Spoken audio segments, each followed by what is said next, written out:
100 বার। সুবহানাল্লাহি ওয়া বিহামদিহি, সুবহানাল্লাহিল আযীম ওয়া বিহামদিহি, আস্তাগফিরুল্লাহ। 100 বার পড়তে কতক্ষণ লাগবে? খুব বেশি হলে 10 থেকে 12 মিনিট।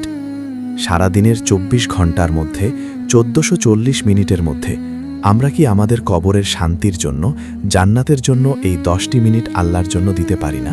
এরপর আপনি পড়বেন সুবহানাল্লাহি ওয়া বিহামদিহি 100 বার।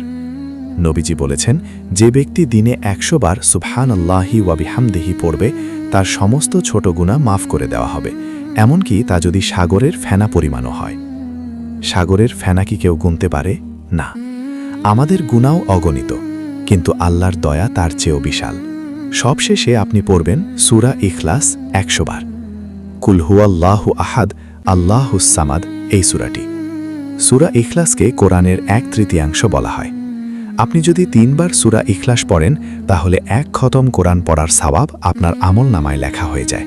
আর যদি 100 বার পড়েন তাহলে 33 বার কোরআন খতমের সওয়াব আপনি পেয়ে যাবেন প্রতিদিন। শুধু তাই নয়, নবীজি বলেছেন, যে ব্যক্তি প্রতিদিন সূরা ইখলাস বেশি বেশি পড়বে, জান্নাতে তার জন্য আল্লাহ তাআলা নিজে বিশেষ একটি প্রাসাদ তৈরি করবেন।